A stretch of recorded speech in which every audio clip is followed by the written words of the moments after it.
They thought it was funny to steal her bread and humiliate her, but they had no idea what she would do when she came back. They said she was too quiet to matter, too soft to fight back, the kind of woman whose absence would barely stir the dust on the old village road. So when her neighbors stole her bread, laughing as they did it, mocking her empty hands and her empty purse, they believed the humiliation would break her, that she would fade the way forgotten women often do in harsh medieval winters. But they didn't know where she went. They didn't know what she learned. And they were not prepared for the day she returned. Not with anger, not with violence, but with something far more unsettling. A truth they never imagined, a power born from silence, and a reckoning none of them could escape. Before we step into this true forgotten story of betrayal, humiliation, and the quiet rise of a woman they underestimated, make sure to subscribe to our channel so you never miss the stories history tried to bury. They remembered the woman by the shape of her hands more than by her name. Rough palms, knuckles burned brown from the communal oven, a thumb bent from kneading dough as if the village itself had been molded in her hand. When the winter of small hopes came, and the Lord's levy took the last of the village's flour, those hands had become the measure of what little life could still be coaxed from a crust. They stole from her then, not because they hungrier than she was, but because cruelty is easiest when the world is already bent. They stole her bread, cracked it in their pockets, and laughed as she watched the crumbs fall like little betrayals into the village ditch. Her name was Maera, a widow of no rank, and a temperament people misread as meekness. She had married a journeyman smith, whose hammer was more steadiness than glory. When sickness took him, her only estate was a lean cottage by the lane and an old iron pot. The neighbors, the stout farmers who kept her oven company, the two brothers who led the comings and goings of the market, even the woman who washed sheets at the priory, found it convenient to treat a solitary widow as less than human. Their laughter was a small, banal cruelty. It was exchanged over ale, repeated at the well, embroidered into gossip, until Maera's name came out, frayed and small. When the insult finally became violence, when the brother with the quick temper reached into her basket, snatched the warm loaf, and stuffed it under his cloak, the thing that broke in Maera was not hunger. It was the calculation that there would be no account to settle later, no justice to which a widow could appeal. The priest muttered about sin, and the sheriff tutted, and the men who stole the bread clapped one another on the back and held their heads high. Maera left like a closed door closing on itself. She did not scream. She did not curse.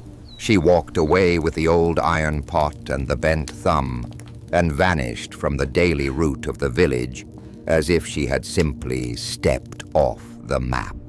People assumed she had gone to the poorhouse, or that she had died in some chapel far from the gossip that chewed at this place like a moth. Rumor, always eager for a carcass to peck at, fashioned stories. Maera had become a tramp, or a whore, or a beggar. The men who had stolen her bread told the tale louder, as if volume could make sin into virtue. Seasons ground forward, and the harvests came and went. The brothers fought over a corner of shared land. The widow who washed sheets died with her secrets. The oven still fed the village, and the space where Maera had stood grew mossed and ordinary. Yet absence is not always a death. Sometimes it is the slow beginning of a shape. In the city beyond the next hill, Maera existed in forms her village could not have guessed. She learned to read, awkwardly with the way a woman learns to fold cloth until it lies flat, and to keep accounts. She apprenticed herself to a traveling merchant who traded salted fish and fine linens between ports. And under the salted wind, she learned the arithmetic of credit and debt, the quiet violence of a signed agreement. Her hands, once only menders of dough, learned the cipher of ledgers, the way power lives in a seal and a signature. Where the village had denied her voice, the world offered her use for precise fingers that would not flinch. Years later she returned, but not as a woman who wanted pity or a plate of stale bread. She returned with a ledger strapped in oilskin and a cloak that cast her as one who belonged to business rather than to want. Her eyes were patient, as if someone had taught her how to wait until the exact moment a trap should close. The village children, grown into new faces yet marked by the same blunt habits, did not recognize the cadence of her footfall until she stood in the market square and placed that oilskin bag on the stall where one of her loaves had been sold.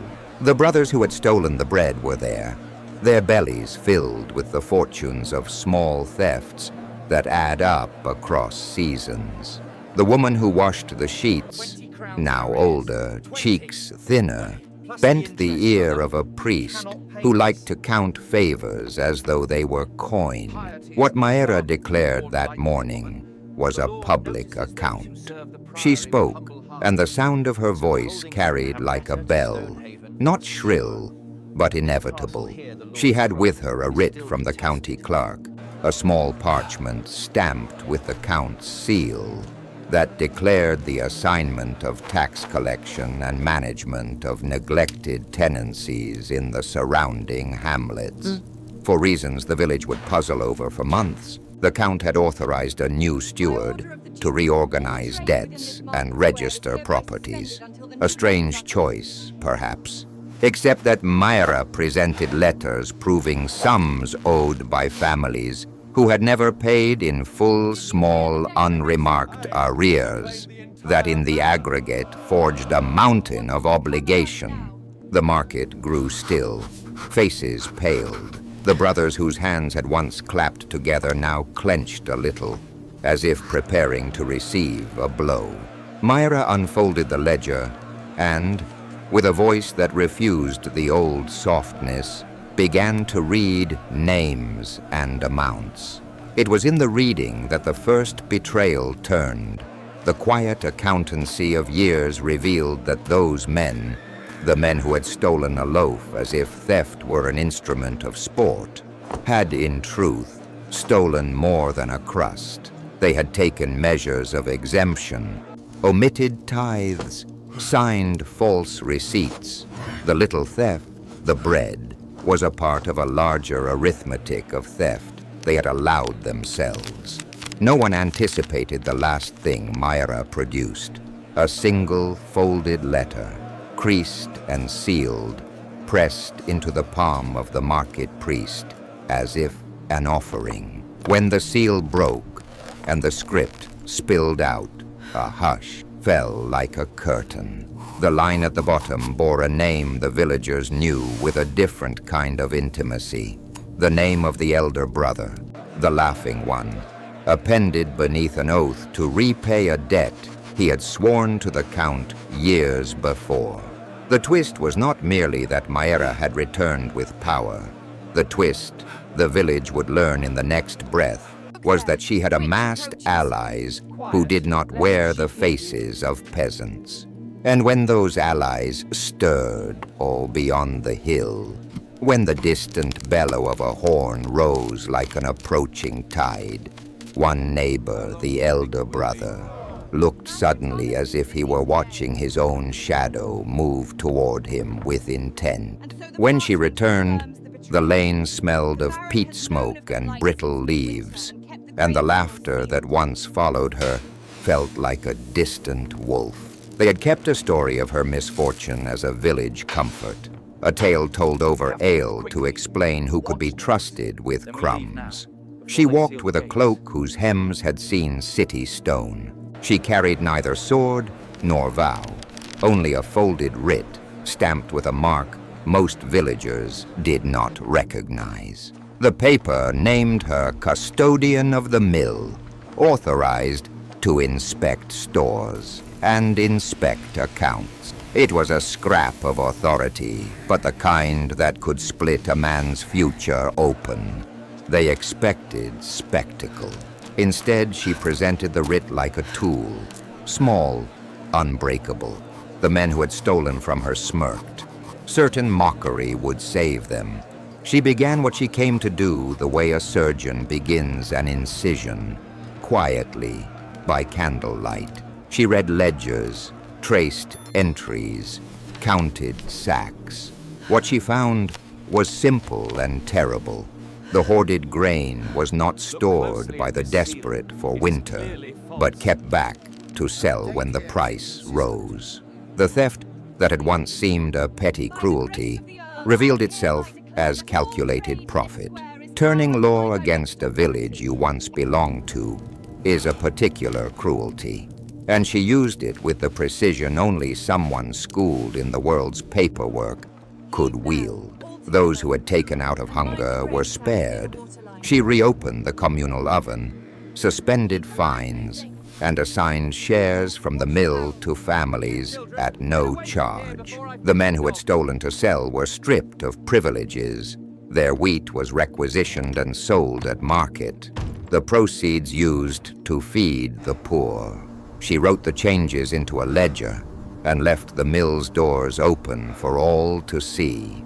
Power changed her in small ways. Where once she had learned to bend low and hide, she now learned how to command a clerk, summon constables, and call a census. The public unmasking of greed satisfied a hunger in her that had nothing to do with bread. Men who had laughed at her looked smaller when forced to account. The petty tyrannies of the green, favors bartered, rents secretly raised, debts quietly enforced, began to unravel in the light.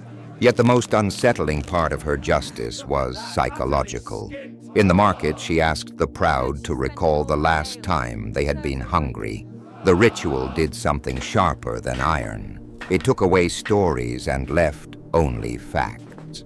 Sons who had been taught to mock watched their fathers confess in front of the whole village to choices made for coin rather than kin.